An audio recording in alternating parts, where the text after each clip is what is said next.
If you've ever looked at an Airbus A340 and thought something seemed off about it, you're not alone. Pilots and aviation fans have been calling this plane the Hairdryer for decades. And honestly, once you know why, you can't unsee it. What's up, everyone? Today we're talking about the A340, a plane that once promised to rule the skies, had 4 engines, a massive wingspan, and somehow ended up being nicknamed after a bathroom appliance. We'll cover why it got the Hairdryer tag, and why Airbus stopped building it altogether. It's a story of broken promises, shifting regulations, and just how brutal aviation economics can get.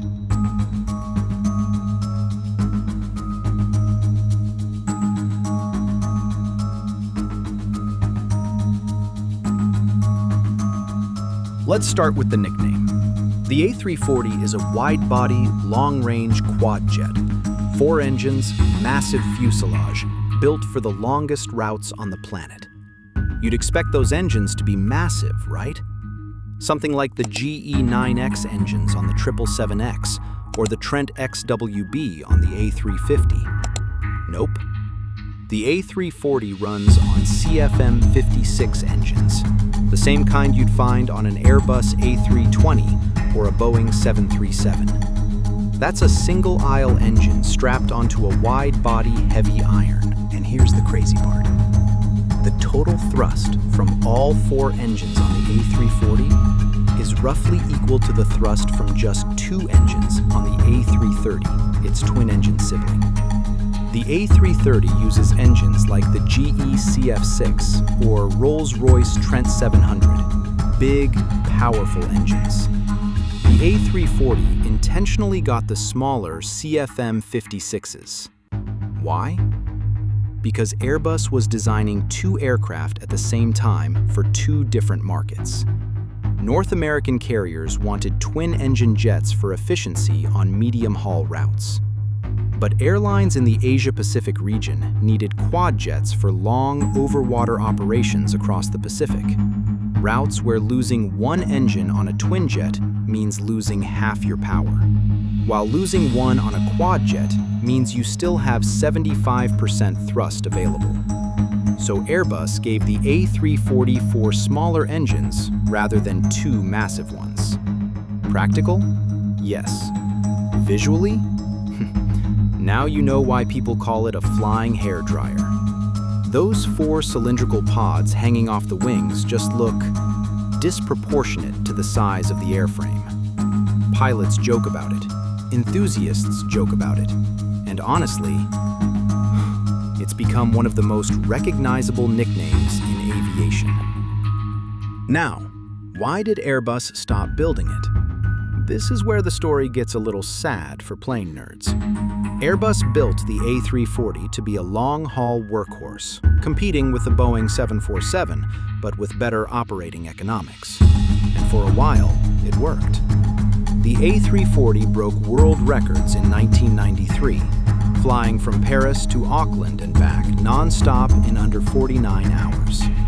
Singapore Airlines used the A340 for the world's longest flight, Newark to Singapore, for years. But then the world changed. In 1993, Boeing launched the 777, a long-range twin-engine wide-body. And here's the kicker. The 777 was just as capable on long routes as the A340, but with half the engines. Fewer engines means less fuel burn, less maintenance, fewer parts, fewer certifications. Airlines looked at the numbers and chose the 777. Then the FAA kept relaxing ETOPS restrictions, the rules that limit how far twin-engine aircraft can fly from a diversion airport. ETOPS 120 became ETOPS 180, then ETOPS 240, ETOPS 330. By 2014, even the A350 got ETOPS 370 certification, which covers 99.7% of the Earth's surface. The entire reason the A340 existed, those strict 60-minute ETOPS limits from the 1950s, became irrelevant. With twin-engine jets now able to fly almost anywhere with better fuel efficiency, The A344 engine layout went from being a feature to a liability. Airbus only sold 377 total across all variants.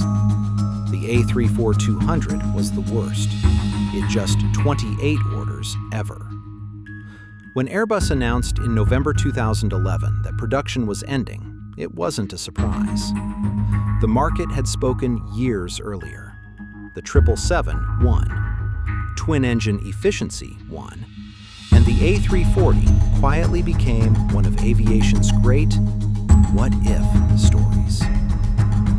So that's it. The A340 got the Hairdryer nickname because those 4 small CFM56 engines look comically tiny hanging off a massive wide-body fuselage, a design choice that made sense for redundancy and regulations at the time. And production stopped because when ETOPS restrictions relaxed and the 777 proved twin jets could be just as capable on long routes, the A344 engine economics became impossible to justify. Airlines didn't want a plane that drank more fuel just to have an extra engine sitting there as a safety margin they no longer needed. The A340 is still flying today with a handful of airlines, but every year, fewer. If you've ever flown on one, consider yourself lucky. You're riding a piece of aviation history that almost nobody expected to exist. Thank you for watching, and see you later in the next one.